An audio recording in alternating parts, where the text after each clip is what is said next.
Alright, after a long time, another episode. I got bogged down with the Stalin episode. There's so much stuff. I want to make it a little different episode.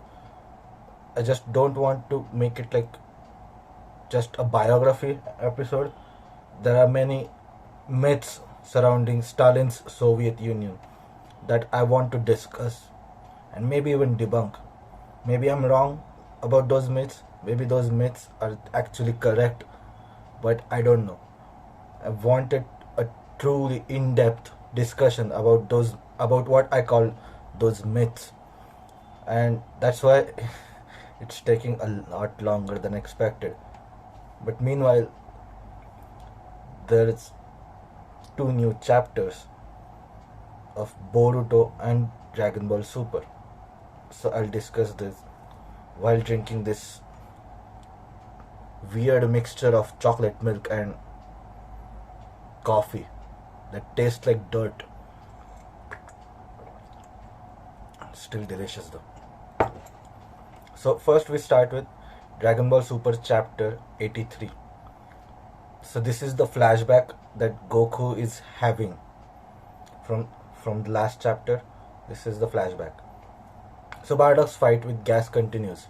Monaito wants Bardock to escape and he's trying to get him to leave the planet, but Bardock is not. Monaito summons dragon, that the same dragon that Granola summoned. The dragon's name is Toronbo. It's weird. Like Shenron and Porunga, they were great. Toronbo, eh? He summons the dragon to teleport Bardock to planet Vegeta, but Bardock refuses. This is the one inconsistency, maybe, that I have with Dragon Ball. So Dragon Ball series in general, like Goku refuses to be teleported back after the Namek saga, the Frieza saga, and Bardock is refusing here.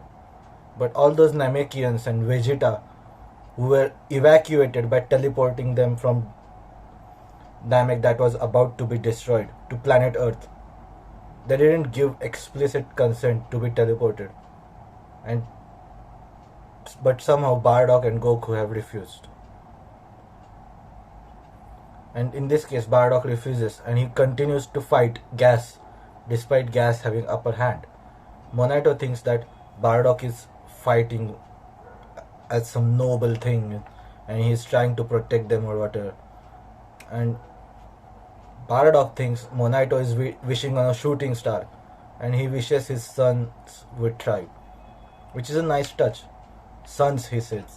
It's not just Goku, not just Raditz, but his sons. And Raditz didn't exactly thrive, but Goku did. So maybe it worked out.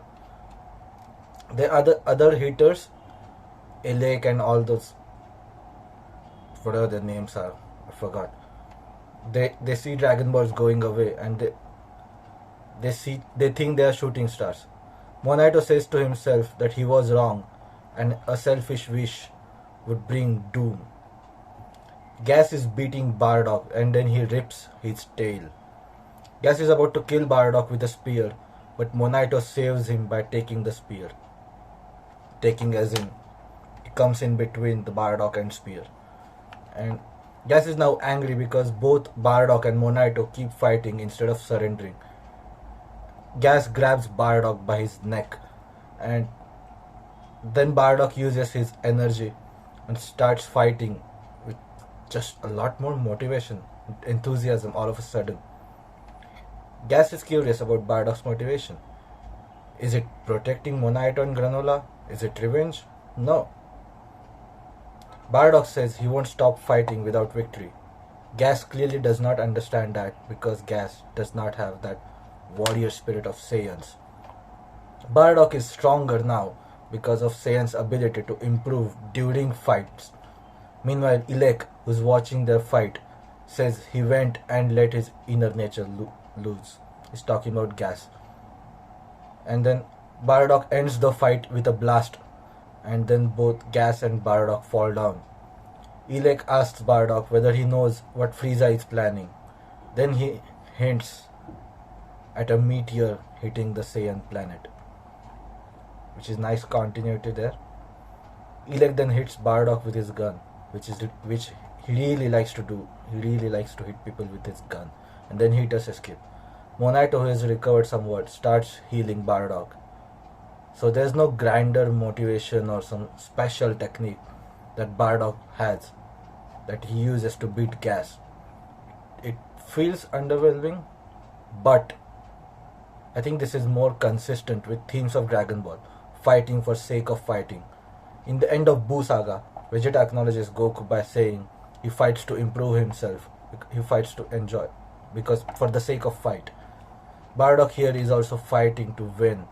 This is supposed to be the lesson that Goku needs, the theme of this saga, to continue to fight till he wins, which is somewhat Goku has been lacking.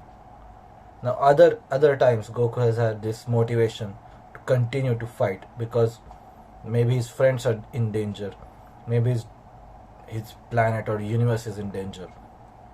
But here,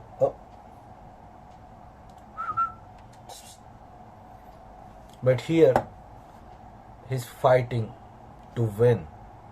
That's it. And he has to fight to win. This chapter was more of an exposition dump, but I think reading this chapter was a lot better than some of the previous chapters. That's pretty much it. Next we have Boruto chapter 69. So this Boruto chapter 69 was released on April 20th, which is written as 420 in America. Amado he's terrified to see Ada, and Shikamaru sees that. He notices that. Delta attacks Ada, and she flashes her. There's a lot of subtle dirty scenes between Ada and Delta, and eventually Delta is paralyzed. Not in the traditional paralysis way, but in this weird way. And then the scene switches to Sasuke and Boruto. Sasuke asks Boruto to forgive him for not being there. Sasuke then says Kawaki shouldn't have been the one to bear the burden, to bear the responsibility of killing Boruto if Boruto goes out of control or Momoshiki takes over. The village doesn't trust Kawaki, but Sasuke should be the only one that village should hit. That is the Sasuke's opinion. Boruto says he asked Kawaki because they are brothers. Sasuke says, brothers, huh? He's obviously thinking about Naruto. Boruto then tries to return Sasuke's headband, but Sasuke tells him to keep it. Sasuke then says, I might be the one having to show his resolve next. It's ominous. Sarada and Mitsuki are watching Boruto and Sasuke, wondering what they're talking about. Mitsuki then says he doesn't know what he would do to someone who tries to kill Boruto, and Mitsuki apologizes, saying that came out sounding disturbed.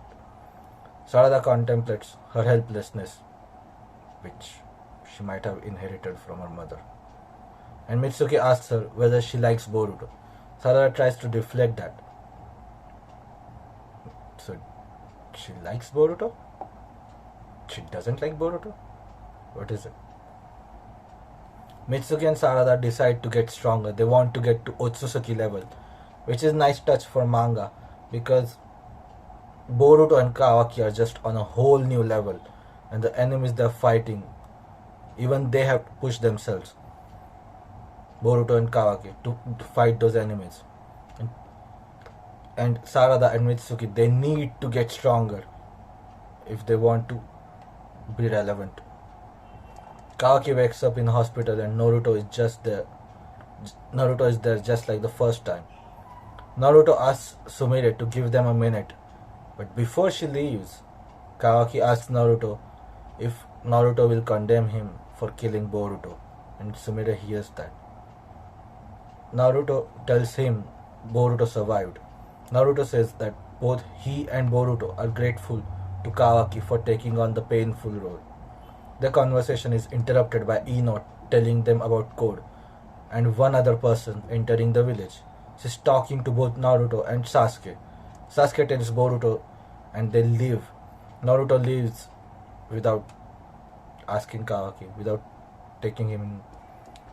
But Kawaki is most likely going to fall.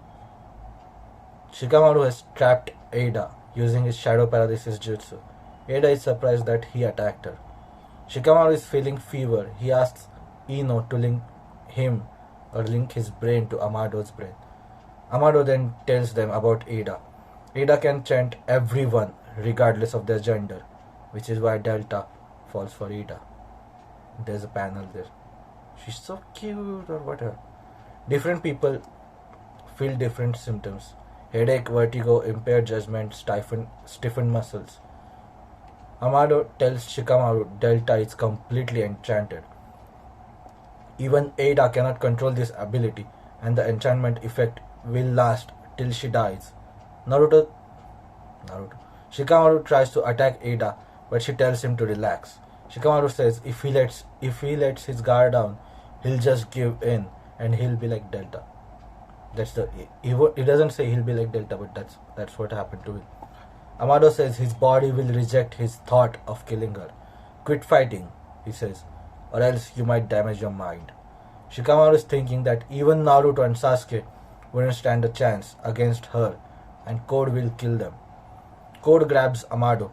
He starts torturing Amado. Amado says to Shikamaru that he's not like them and he'll break easily. Shikamaru asks Ada why she's helping Code. Ada tells him she doesn't care about Code. She tells him she likes Kawaki and then she blushes. Both Code and Amado, they hear that. Shikamaru tells Ino to change the locks to their room and asks her to stall others. Ada thinks he judged her as being foolish. Shikamaru says he was just surprised and he has a proposition. Shikamaru asks her to switch sides and afterwards she can tell Kawaki how she feels. And the chapter ends with Code saying, "What?" Overall, I think this chapter was extremely entertaining. There were many subtle dirty jokes. The alliance between Ada and Code will most likely break down in next few chapters. Does Sarada like Boruto? I think author is testing Boruto against Sarada and Sumire by dropping hints through Mitsuki, seeing the community response. Do you like Sarada and Boruto, or do you like Boruto and Sumire? I like the ominous line of Sasuke saying, "I might be the one having to show his resolve next." So Sasuke's death is close, considering very beginning of series. In the very beginning of series, Boruto has Sasuke's cloak and sword. Shikamaru tells Ino to stall others, but Naruto or Boruto, they'll make some stupid mistake of entering that room by force and interfere with Shikamaru's negotiations. I think I will be really depressed if Kawaki's downfall happens because of Ada. Obito turned out to be a simp, and in the first chapter, Kawaki felt like the next generation Obito when he declared the age of Shinobi is over. This should not happen. Please God.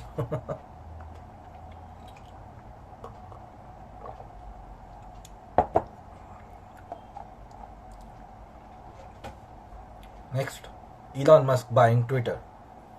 I missed out on Will Smith slapping Chris Rock, but I don't want to miss out on this.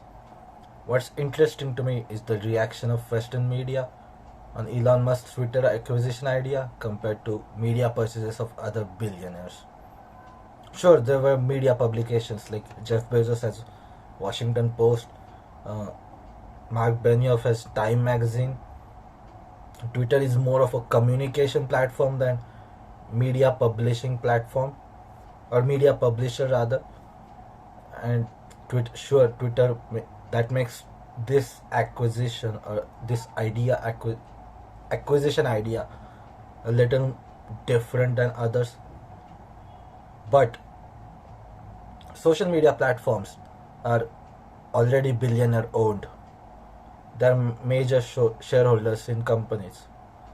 Facebook is a public company, but Mark Zuckerberg owns like 51% of voting power in the shareholders. Like I think I remember it being 51%. So Mark Zuckerberg can basically do what he wants, which is a smart idea, because that's one thing that happens with shareholders and all that, which is no.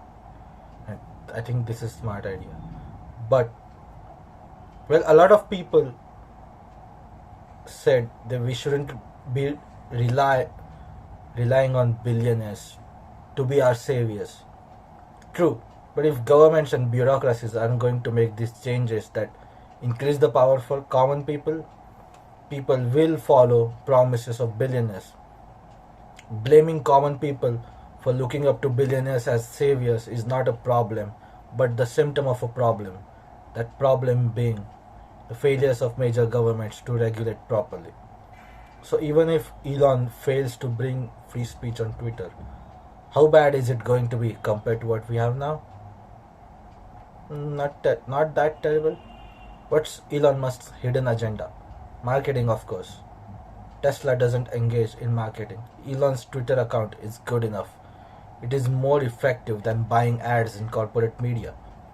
But when censorship ramped up on Twitter, including banning former President of United States, Donald Trump, banning people for sharing ideas about COVID-19 that later turned out to be true, Elon probably decided to protect Tesla and SpaceX marketing department, which is his Twitter account. I think that's what it is. Now, while I was just writing this, I saw that China has made some kind of deal with Solomon Islands. So we'll check that out together. I don't have any notes,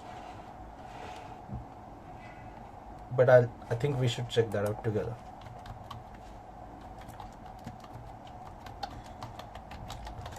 So, oh. So what are Solomon Islands? Solomon Islands is a country in the Oceania continent near Australia and New Zealand. My Wi-Fi is off. And there was some kind of deal between these countries, like, to not sign some kind of military pact with outside countries. And what happened there is Australia signed deals with United States. First with AUKUS, that is Australia, UK and United States. And then there was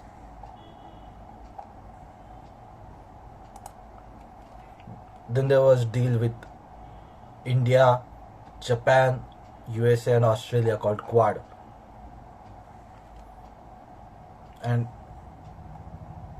Australia has shown some kind of double standard. Yeah, this is an article on Reuters.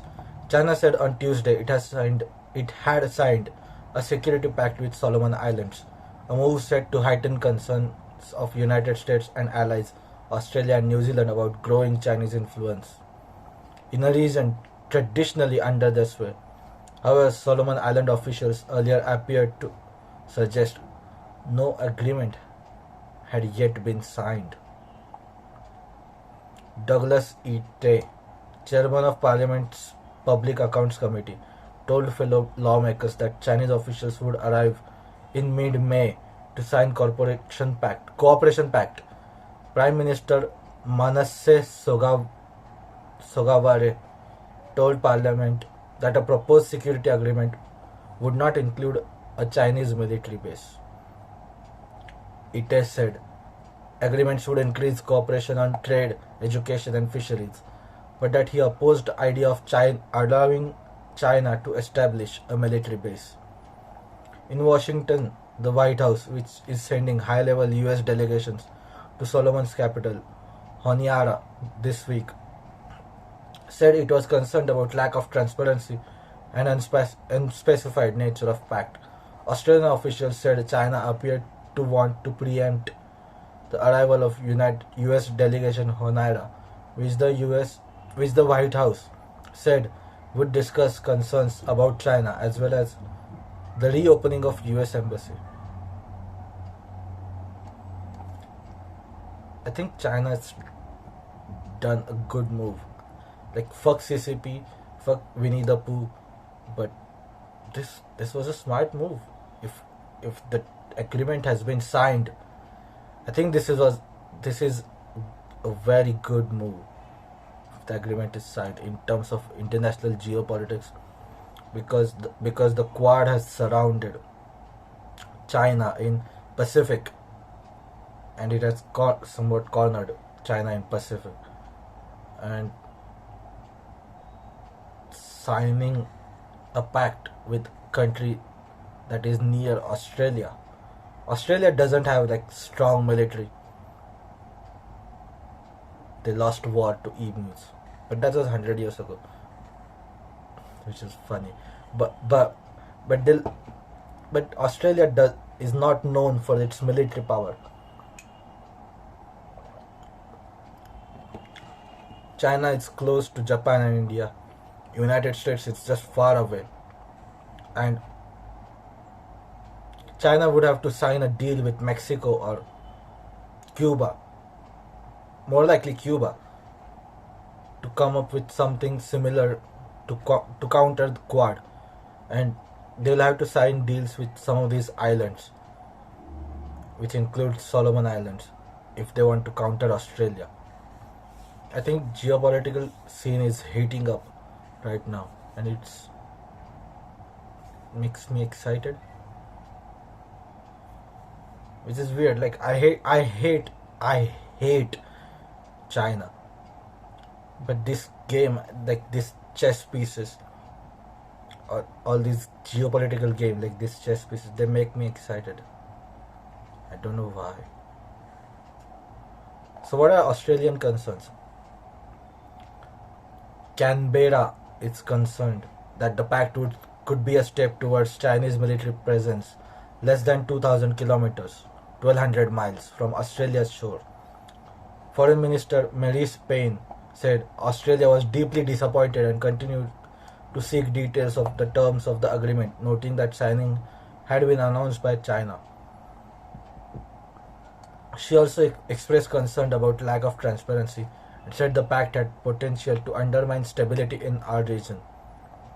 Like I said, there was some kind of agreement between these countries to not sign a military deal or security deal, but then Australia signed and joined AUKUS and then Quad, which was a direct violation of that agreement.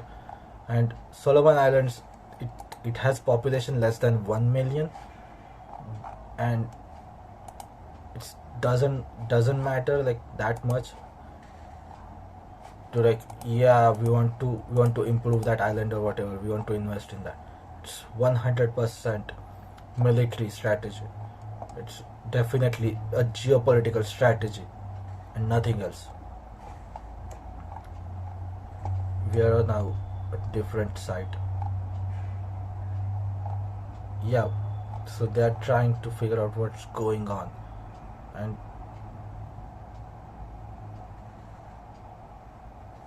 China's Wang accused Western powers of deliberately exaggerating tensions over the pact.